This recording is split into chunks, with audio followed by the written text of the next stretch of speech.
Hello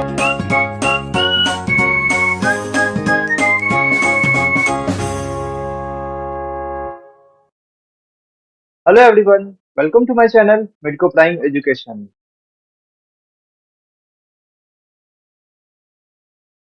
तो आज हमारा है लेक्चर नंबर 4। इससे पहले हम लोग ने 3 लेक्चर किए हैं, जिसमें हम लोग एपिथेलियल टिश्यू के बारे में और कुछ इंफॉर्मेटिव इंट्रोडक्शन के बारे में जिसमें बात किया है, और डिटेल में सारा लेक्चर डिस्कस किया है। डिटेल में सारा एग्जाम्पल के बारे में बताया है, और एग्जाम्पल को याद करने का तरीका है, कुछ फंडामेंटल चीजें हैं जिसको मैं डिस्कस किया हूँ। ठीक है, आई होप ये आपको समझ आ रहा होगा। और इस लेक्चर में हम लोग पिछले लेक्चर में हम लोग लेक्चर नंबर 3 में कनेक्टिव टिश्यू ही स्टार्ट कर दिया था। उसमें फाइबर्स, मैट्रिक्स और cells of the connective tissue के बारे में डिस्कस किया था। आज के लेक्चर में हम लोग देखेंगे क्लासिफिकेशन ऑफ कनेक्टिव टिश्यू। ठीक है, क्लासिफिकेशन ऑफ कनेक्टिव टिश्यू पढ़ने के बाद हम लोग देखेंगे loose connective tissue means proper जो कनेक्टिव टिश्यू होता है उसके बारे में। जो मेन जो पार्ट होता है, जो ट्रू कनेक्टिव टिश्यू होता है, जिसको बोलते हैं लूज कनेक्टिव टिश्यू और डेंस कनेक्टिव टिश्यू, वो आज हम लोग देखेंगे। और एक भी एग्जाम्पल रटना नहीं पड़ेगा। ठीक है, सारा चीज एक फंडामेंटल चीज बताऊंगा, उससे क्लियर करेंगे। एपिथेलियम टिश्यू का एग्जाम्पल जाके देखना लेक्चर, उसमें सिर्फ कोई तरह का मिमोनिक्स मैंने नहीं बताया, बस कुछ एक चीज फंक्शन याद करके रखना रखना पड़ता है हमारे ह्यूमन फिजियोलॉजी में, ताकि हम लोग उस एग्जाम्पल को अप्रोच कर सके। ठीक है, तो चलिए स्टार्ट करते हैं हमारा जो आज का वीडियो है। सबसे पहले लूज कनेक्टिव टिश्यू और डेंस कनेक्टिव टिश्यू के बारे में जानेंगे। ठीक है, तो सबसे पहले आज का जो हमारा वीडियो रहेगा वो मोस्टली कनेक्टिव टिश्यू प्रॉपर के बारे में रहेगा। ठीक है, जो कनेक्टिव टिश्यू प्रॉपर है ना।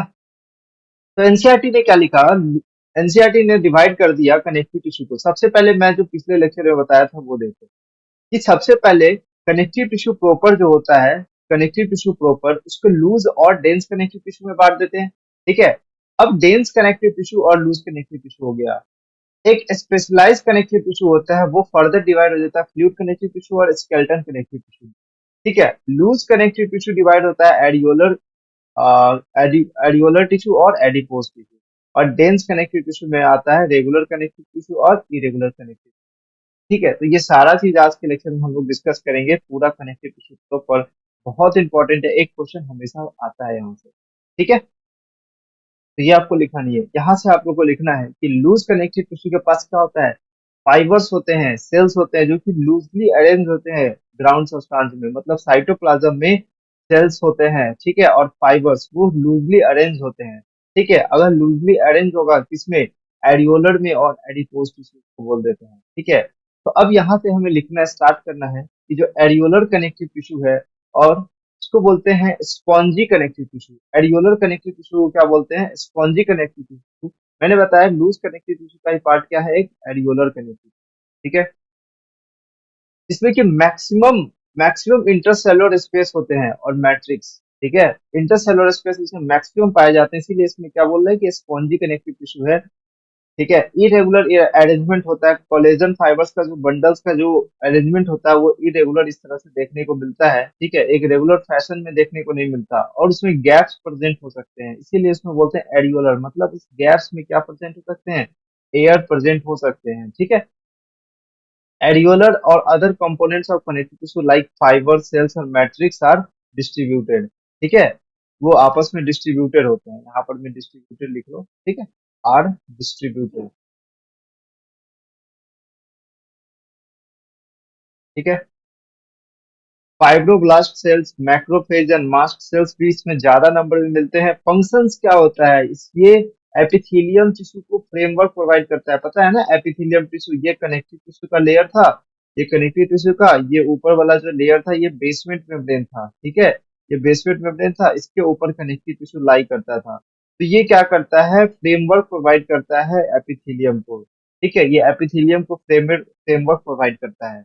और पैकिंग मटेरियल होता है अराउंड द ऑर्गन्स के अराउंड, ये पैकिंग मटेरियल का भी हेल्प काम करता है। ठीक है, तो ये सब चीज समझ में आ गया हमें एरियोलर कनेक्टिव टिश्यू के बारे में। एनसीईआरटी ने क्या लिखा, कि एनसीईआरटी में लिखता है कि ये स्किन के बीनीथ में प्रेजेंट हो, मतलब स्किन के नीचे प्रेजेंट हो सकता है, और ये फ्रेमवर्क प्रोवाइड होता है, it serves as the support of framework for epithelium. तो अगर तुम ये सारा पॉइंट लिखते हो तो एक्स्ट्रा पॉइंट भी क्लियर हो जाता है। ठीक है, और एनसीईआरटी का भी पॉइंट क्लियर हो जाता है। ठीक है, तो मैं जो बोलूंगा बस वही लिखना। ठीक है, उतना ही लिखना, ताकि आसानी में से रिवीजन हो सके। इसमें क्या क्या प्रेजेंट होते हैं? Fibroblast cells that are produce secrete, जो फाइबर सिक्रीट करते हैं उसको क्या बोलते हैं? फाइब्रोब्लास्ट। देखो जहां कहीं भी ब्लास्ट लगा है, मतलब वो सिक्रीशन कर रहा होगा, मतलब फाइबर्स का सिक्रीशन कर रहा, फॉर्मेशन, ठीक है। मैक्रोफेजेस, मास्ट सेल, ठीक है। ये जो स्ट्रक्चर मैंने पिछले लेक्चर में डिस्कस किया था कि इसको बोलते हैं मैक्रोफेज, ठीक है। और ये जो स्ट्रक्चर हो गया ये फाइब्रोब्लास्ट है, और ये फाइबर्स का सिक्रीशन करता है, ठीक है। कौन सा? कोलेजन फाइबर, इलास्टिक फाइबर भी हो सकता है, ठीक है। और यहाँ पर में ये मास्ट सेल होता है, ठीक है। ये मास्ट सेल दिखा रखा है। चलो, तो अब देख लो एग्जाम्पल। मैंने बोला कि एग्जाम्पल किस तरह से याद रखना है। देखो एरियोलर कनेक्टिव टिश्यू, एनसीईआरटी खुद लिखता है कि वो स्किन में प्रेजेंट, तो रिलेटेड टू स्किन होगा। स्किन टू रिलेटेड क्या होगा? टेला सब सब कुटेनिया, टेला सब कुटेनिया हो जाएगा। मतलब एक कंटिन्यूअस लेयर होता है जो कि कनेक्ट करता है स्किन से, और स्केलेटल मसल को कनेक्ट करता है, स्किन का जो लेयर होता है, ठीक है। तो एरियोलर कनेक्टिव, देखो ये वाला जो लेयर है ना, ये स्किन का लेयर है, और ये लेयर है ये मसल्स का लेयर है। इसके बीच में जो ये कनेक्टिव टिश्यू प्रेजेंट होता है ना, इसको बोलते हैं एरियोलर कनेक्टिव टिश्यू, जो स्किन और मसल्स को कनेक्ट करता है। और ये क्या होता है? जिसको बोलते हैं टेला सबकुटेनिया। क्या बोलते हैं? टेला सबकुटेनिया, ठीक है। अब देखो, अब यहाँ पर मैं सब mucosa of the trachea, bronchi and oesophagus, stomach और इंटेस्टाइन, ये सब म्यूकोसा में क्या होता है? कनेक्टिव टिश्यू का लेयर प्रेजेंट होता है, ठीक है। सब म्यूकोसा में कनेक्ट प्रेजेंट होता है। तो फिजियोलॉजी अगर आता है ना, तो ये आपस में रिलेट कर सकते हैं, क्योंकि सब वहां पर में लिखा हुआ है सब म्यूकोसा वाले लाइन में, ठीक है। मैंने इसमें वीडियो भी डाला है लेयर पे, ठीक है। तो उसमें मैं जरूर बताया हूँ कि उसमें सब म्यूकोसा वाले लेयर में कनेक्टिव टिश्यू का सेल्स भी पाया जाता है, ठीक है। तो ट्रैकिया के सब म्यूकोसा में पाया जा सकता है, ठीक है। और ब्रोंकाई के सब म्यूकोसा में पाया जाएगा, है ना। इसोफेगस होगा तो उसका ट्रांसवर्स सेक्शन करेंगे, स्टोमक का, अगर इंटेस्टाइन का ट्रांसवर्स सेक्शन, इसोफेगस, जीआईटी का जो ट्रैक होता है, एलिमेंट्री कैनाल का जो ट्रांसवर्स सेक्शन है, उसके सब म्यूकोसा में देखने को मिलता है कनेक्टिव टिश्यू, वो भी एडियोलर कनेक्टिव टिश्यू, क्योंकि वो स्पॉन्जी होता है। सोचो, जो फीचर बताया उसके अकॉर्डिंग एग्जाम्पल को फिट करना सीखो, ठीक है। रटना नहीं पड़ेगा। तो देखो, अब स्पॉन्जी क्या होता है? मसल भी तो स्पॉन्जी होता है, ठीक है। तो स्पॉन्जी में जैसे एंडोमाइसियम, पेरीमाइसियम और द मसल, देखो ये जो मसल है ये एंडोमाइसियम है, ठीक है। ये देखो एंडोमाइसियम किसको कवर करता है? मसल्स फाइबर्स को एंडोमाइसियम क्या करता है? कवर करता है, ठीक है। और perimysium muscle fibres, bundle of muscle fibres को कवर करने वाला कौन होता है? पेरीमाइसियम, ठीक है। और एक मसल फाइबर को कौन कवर करता है? एंडोमाइसियम, ठीक है। एक मसल फाइबर को। अब ये देखो, ये बहुत सारा मसल फाइबर है, ये बहुत सारा मसल फाइबर है। अब इस मसल फाइबर को हम लोग ने बाहर निकाल के देखा, तो इसको कौन कवर करता है? अंदर में एंडोमाइसियम, बाहर में बहुत सारे मसल फाइबर्स को कौन कवर करता है? पेरीमाइसियम, बाहर की तरफ, ठीक है। ये हो गया। तो एंडोमाइसियम और पेरीमाइसियम, देखो ये क्या प्रोवाइड करता है? कवरिंग प्रोवाइड कर रहा है, ठीक है। लेयर बनाता है, ठीक है। स्केल्टन प्रोवाइड कर रहा है यहाँ, ठीक है। तो क्या बोल सकते हैं? एरियोलर कनेक्टिविटी, लिंक करके पढ़ो। अब नेक्स्ट है हमारा, तो तीन एग्जांपल याद हो गया।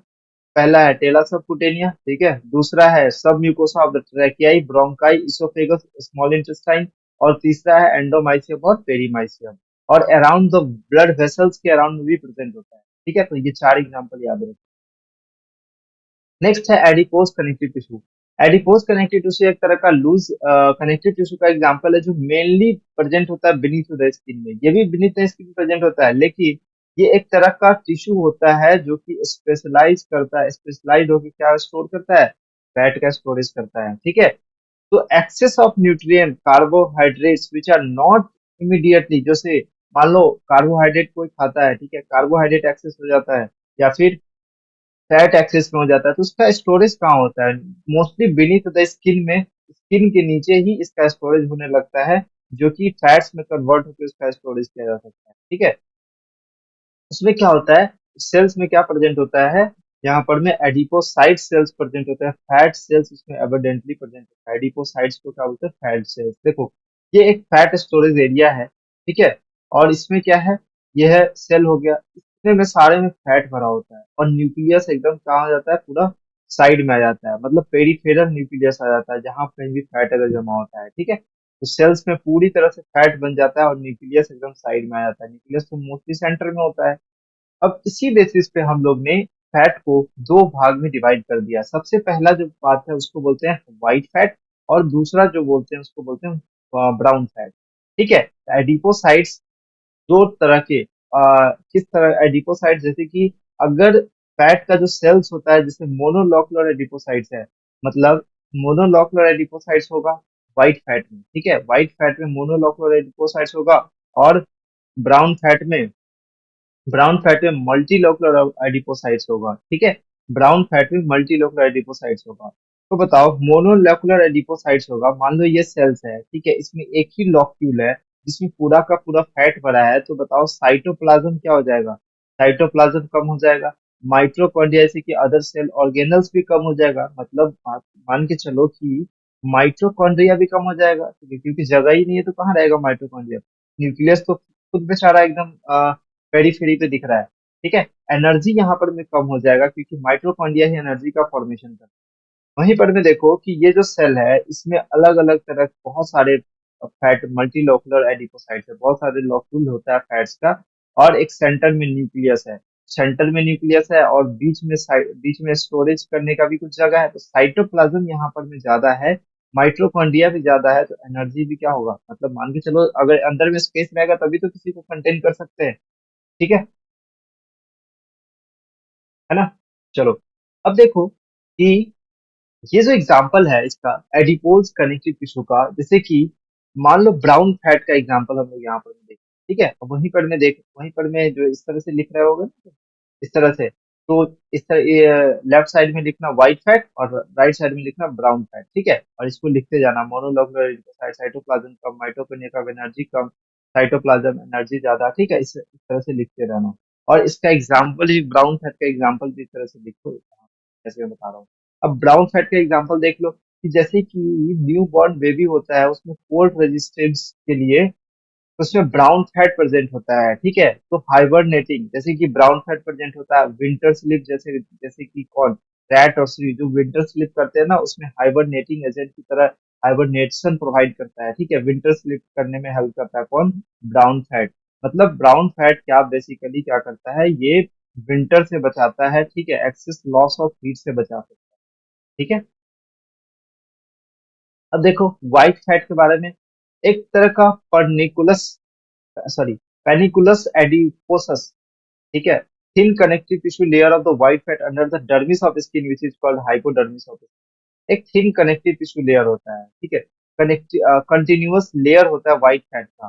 ठीक है, under the dermis of skin जिसको बोलते हैं हाइपोडर्मिस ऑफ स्किन। ये जो हाइपोडर्मिस ऑफ स्किन है, यहाँ पर में लेयर ऑफ व्हाइट फैट का जमावड़ा होता है। ठीक है, उसके ऊपर में मसल्स होता है। ठीक है, तो एपिडर्मिस, ये तो स्किन का एपिडर्मिस हो गया, डर्मिस हो गया, हाइपोडर्मिस उसके बाद मसल से कनेक्ट होगा। ठीक है, तो जो ये जो हाइपोडर्मिस है इस पे ही व्हाइट फैट प्रेजेंट होते हैं, मतलब इसमें सेल्स के अंदर पूरी तरह से फैट प्रेजेंट होता है, व्हाइट फैट मोनोलॉकुलर। ठीक है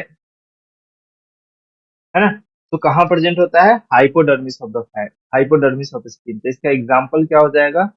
हाइपोडर्मिस, हाइपोडर्मिस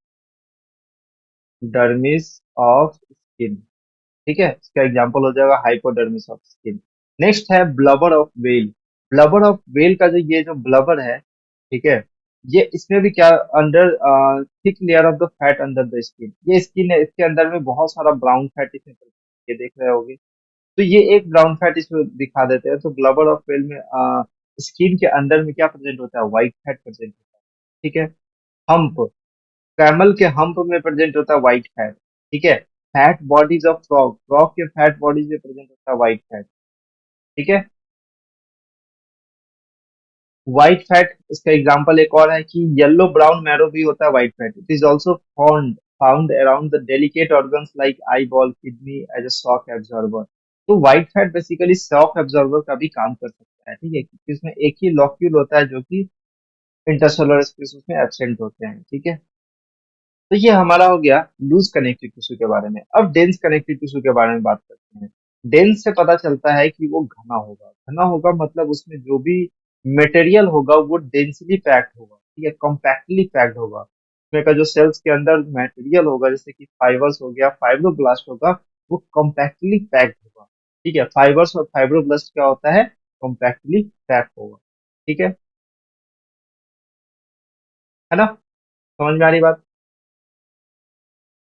अब देखो, डेंस कनेक्टिव टिश्यू को दो भाग में बांटते हैं। सबसे पहले उसके फाइबर्स के ओरिएंटेशन के अकॉर्डिंग हम लोग ने उससे बांटा है डेंस रेगुलर कनेक्टिव टिश्यू, जिसको बोलते हैं कॉर्ड। क्या बोलते हैं, कॉर्ड।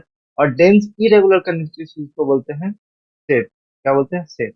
क्यों बोलते हैं, देखो, जैसे कि पहले तो डेंस रेगुलर मतलब जहां पर में फाइबर्स और सेल्स एक रेगुलर पैटर्न में अरेंज होता है, लेकिन यहाँ पर में देखो ये जो फाइबर्स है, ये फाइबर्स ये एक रेगुलर पैटर्न में अरेंज नहीं है। ठीक है, तो रेगुलर पैटर्न में अरेंज नहीं है तो वो किस तरह का कहता है, सेट की तरह बना देगा। ठीक है, और ये एक तरह का कॉर्ड लाइक फॉर्मेशन। ठीक है, देख रहे हो, ये इस तरह से कॉर्ड लाइक फॉर्मेशन करता है। ठीक है, तो यहाँ पर समझो आगे कि देखो, dense regular irregular connective tissue has fibroblasts and many more collagens that are oriented differently। तो ये कहाँ प्रेजेंट होता है, स्किन में प्रेजेंट होता है। ठीक है, तो ये यहाँ पर में क्या होता है कि dense connective tissue, dense irregular connective tissue की बात करते हैं, डेंस इरेगुलर कनेक्टिव टिश्यू की बात करते हैं, तो देखो ये डर्मिस है, ये एपिडर्मिस है। डर्मिस के ऊपर ही क्या होता है, एपिडर्मिस। ठीक है, तो डर्मिस के ऊपर ही एपिडर्मिस होता है, तो ये किस में प्रेजेंट होता है, स्किन के अंदर। ठीक है, देखो, अब नेक्स्ट देखो कि डेंस कनेक्टिव टिश्यू है, कि dense regular connective tissue, the collagen fibres are present in the row between many parallel bundles, इस तरह से पैरेलल बंडल्स की तरह होता है। ठीक है, टेंडन्स विच, जैसे कि टेंडन का एग्जांपल मान के चलो। ठीक है, और लिगामेंट का मान के चलो, तो टेंडन क्या अटैच करता है, स्केलेटल मसल को बोन से अटैच करता है, और ligament bone to bone attach करता है। तो इसका एग्जांपल क्या हो गया, इसका एग्जांपल क्या हो जाएगा, टेंडन हो जाएगा। ठीक है, और लिगामेंट हो जाएगा। लिगामेंट किसका एग्जांपल है, dense irregular dense connective tissue का, है ना। चलो, अब देखो, अब इसका क्लासिफिकेशन में क्या बात कर रहे थे कि classification of dense connective tissue on the basis of types of fibres. जैसे कि बात करें फाइबर्स का टाइप के अकॉर्डिंग, तो हम लोग बोलते हैं कि व्हाइट फाइबर्स कनेक्टिव टिश्यू और येलो फाइबर्स कनेक्टिव। देखो, नाम से ही पता चलता है कि यहाँ पर में व्हाइट फाइबर्स ज्यादा होगा। व्हाइट फाइबर्स ज्यादा होगा मतलब येलो फाइबर्स एब्सेंट होगा, मतलब रेटिकुलर फाइबर्स एब्सेंट होगा। येलो फाइबर्स क्या था, रेटिकुलर ही फाइबर्स था। यहाँ पर देखो कि व्हाइट फाइबर जो होता है वो लेस होगा, लेकिन येलो फाइबर ज्यादा होगा क्वांटिटी में। ठीक है, रेटिकुलर फाइबर एब्सेंट होगा, यहाँ पर में रेटिकुलर फाइबर क्या होगा, एब्सेंट होगा। तो तीन तरह के फाइबर हम लोग ने पढ़ा था, व्हाइट फाइबर, येलो फाइबर और रेटिकुलर फाइबर। ठीक है, यहाँ पर भी white fibre more in quantity, yellow fibre absent और रेटिकुलर फाइबर भी एब्सेंट। ठीक है, तो इसको हम लोग ने दो पार्ट में बांटा, कॉर्ड और सेट। इसको भी कॉर्ड और सेट मतलब डेंस रेगुलर और डेंस इरेगुलर, डेंस रेगुलर और डेंस इरेगुलर पार्ट दिया। ठीक है, अब जब व्हाइट फाइब्रस कनेक्टिव टिश्यू की बात करते हैं मतलब डेंस रेगुलर कनेक्टिव टिश्यू, तो इसमें क्या होता है कि हम लोगों ने देखा कि टेंडन टेंडन क्या करता है, मसल्स को बोन्स में कनेक्ट करता है।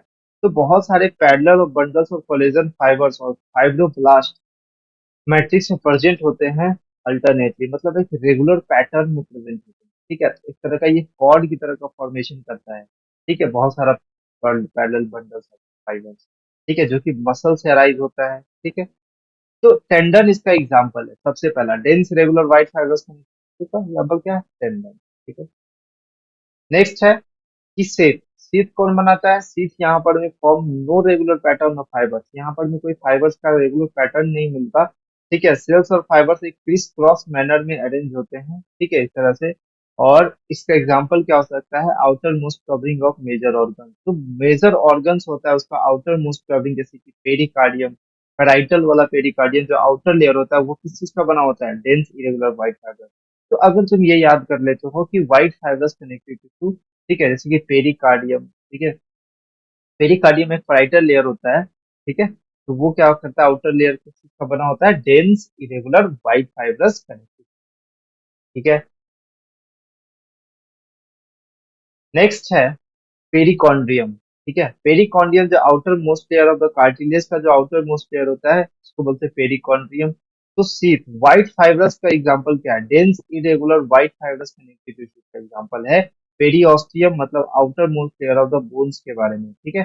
डेंस ये इरेगुलर प्रेजेंट होता है ना। अब है डेंस इरेगुलर मतलब व्हाइट फाइब्रस कनेक्टिव टिश्यू, इसका अगला एग्जांपल है रीनल कैप्सूल, जैसे कि outer most layer of the kidney. जितने भी आउटर मोस्ट लेयर बनाते हैं ना, वो सब डेंस इरेगुलर का व्हाइट फाइब्रस कनेक्टिव आता है। एपीमाइसियम, जैसे कि outer most layer of the muscles का जो आउटर मोस्ट लेयर होता है उसको क्या बोलते हैं? एपीमाइसियम, ठीक है।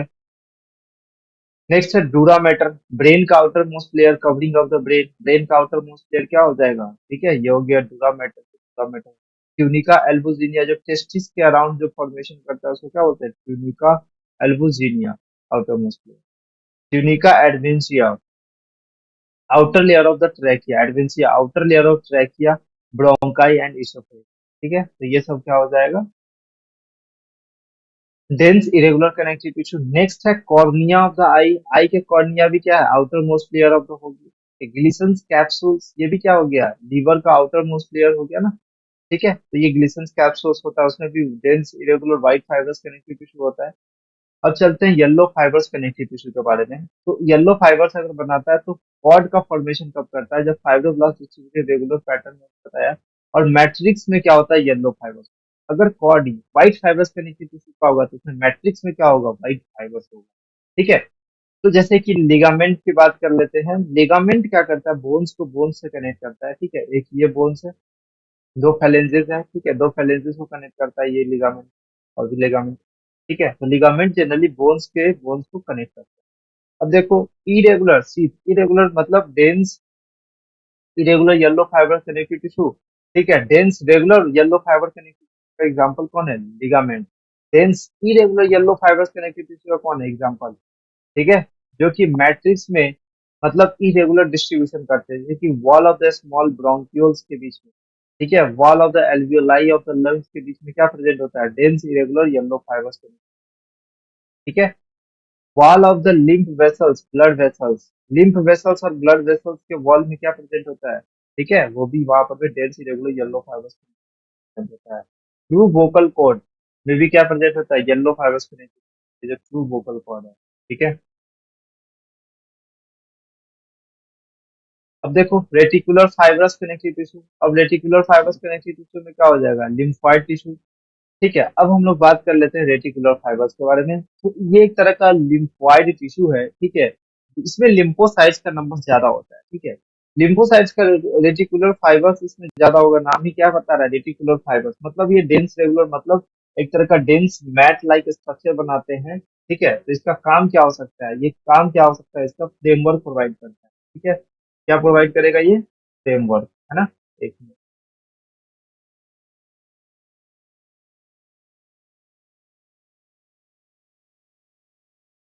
ठीक है।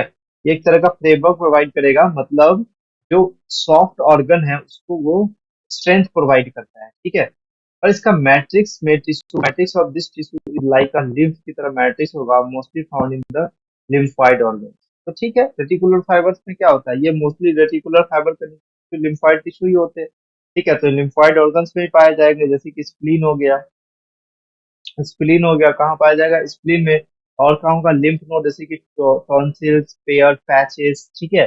इंटेस्टाइन के पेयर पैचेस में पाया जाता है, टॉन्सिल्स में पाया जाता है। दूसरा एग्जांपल लिम्फ नोड्स हो गया, जैसे कि पेयर्स पैचेस। तीसरा एग्जांपल है बोन मैरो कैविटी, ठीक है। The wall of the bone marrow cavity is line by the membrane is called endosteum, ये एंडोस्टियम से लाइन होता है। तो बोन मैरो का जो कैविटी होता है, ठीक है, वो भी क्या चीज का बना होता है? कनेक्टिव टिश्यू, लिम्फोइड टिश्यू, ठीक है। तो ये था पूरा जो एग्जाम्पल हमारे पास, है ना। तो आज का जो लेक्चर है थोड़ा सा छोटा है, लेकिन एग्जाम्पल रटना रटना है, लेकिन एग्जाम्पल यहाँ पे रटना नहीं है। रिलेट करो, ठीक है।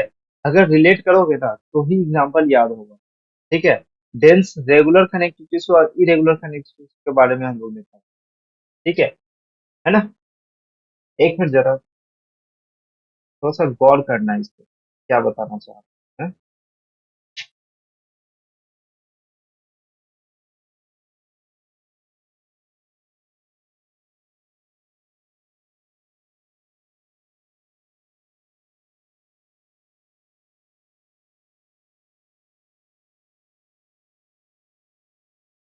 ठीक है। चलो, तो एक चीज और मैं यहाँ पर भी बताता हूँ कि देखो, स्लाइड ऐड करते हैं। और मैक्रोफेज का बहुत नाम आता है यहाँ पर, ठीक है। मैक्रोफेज या फैगोसिटिक सेल्स होते हैं ना, इसका यहाँ पर भी बहुत नाम आता है, ठीक है।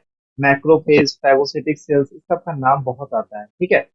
तो मैं यहाँ पर भी क्या करता हूँ, जितना भी आता है उस सब का नाम यहाँ पर लिखते हैं, ठीक है। और एक ही जगह लिखते हैं, यहाँ पर समराइज करते हैं, है ना।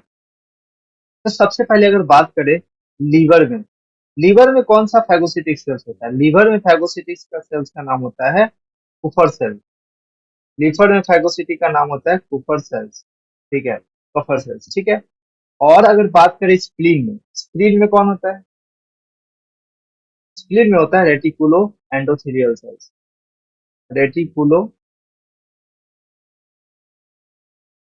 एंडोथेलियल सेल्स, ठीक है, रेटिकुलो एंडोथेलियल सेल्स। अब बात करें ब्रेन में, याद करो ब्रेन में क्या पढ़ा है? ब्रेन में माइक्रोग्लाइयल सेल्स बोलते हैं, माइक्रोग्लाइयल सेल्स। इसका ओरिजिन बताओ, एक ही का ओरिजिन होता है मीजोडर्मल, जिसका माइक्रोग्लाइयल सेल्स का, बाकी सबका ओरिजिन होता है एक्टोडर्मल, ठीक है। लंग्स, लंग्स में कौन होता है भाई? लंग्स में क्या होता है? Dust cell. एक तरह का मैक्रोफेज होता है, ठीक है। अलग अलग ऑर्गन्स का अलग अलग नाम होता है। फैगोसिटिक सेल होता है, ठीक है, डस्ट सेल, है ना। चलो, एक चीज और मुझे बताओ कि एंटी कोगुलेंट, यहाँ पर मैं एंटी कोगुलेंट का नाम लिख दो, नोट पॉइंट करके लिख लेना, क्योंकि हम हर समय कहीं ना कहीं चैप्टर में देखने को मिलता है। जैसे कि ईडीटीए तुम लोग ने पढ़ा होगा, ठीक है, ethylene diamine tetra acetic acid होता है, ethylene diamine tetra acetic acid. तो ये एक एंटीकोगुलेंट होता है, ठीक है। सोडियम सिट्रेट है, sodium oxalate, sodium citrate, sodium citrate and sodium oxalate, ठीक है। सोडियम सिट्रेट और सोडियम ऑक्जेलेट। और एक हीरोडीन पड़ा होगा, जो कि नेचुरल हीरोडीन, हेरिडीन, ये क्या तरह का, एक तरह का नेचुरल एंटीकोगुलेंट है, ठीक है। और ये दोनों जो है ये आर्टिफिशियल है, ठीक है, ये दोनों आर्टिफिशियल है। तो तीन एंटीकोगुलेंट याद करो। और ये तीन जो चार है, ये एक तरह का मैक्रोफेज है, एक तरह का, ये सारा क्या है, एक तरह का फैगोसिटिक सेल है, ठीक है, फैगोसिटिक सेल है ना। एक तरह का फैगोसिटिक सेल है, और इसको याद करो, बहुत इंपॉर्टेंट है, हर कहीं ना कहीं इससे आ जाता है। तो यहाँ पर भी मैक्रोफेज की बात चली थी तो मैं बता दिया, ठीक है। तो ये हो गया आज का लेक्चर नंबर 4, जिसमें हम लोग कनेक्टिव टिश्यू प्रॉपर का सारा डिटेल बात किया है। एक भी चीज छोड़ा नहीं है। एग्जाम्पल एक तरह से लिख लो, क्योंकि एग्जाम्पल याद करने में इंपॉर्टेंट है, ठीक है। एग्जाम्पल को कुछ फंडामेंटल चीजों से रिलेट करके याद करो, तब याद होगा, रटोगे तो फिर भूल जाओगे, ठीक है ना। ज्यादा कुछ अगर नहीं याद होता है तो मोस्टली याद कर लो कुछ एक दो फीचर्स जो एनसीईआरटी में दिए हो एग्जाम का, ठीक है, क्योंकि ये सब एमबीबीएस में भी काम आएगा, आई थिंक, ठीक है ना। चलो, तो हम लोग लेक्चर को करते हैं समाप्त, मिलते हैं नेक्स्ट वीडियो में, तब तक के लिए पढ़ाई करते रहे। All the best, thank you so much.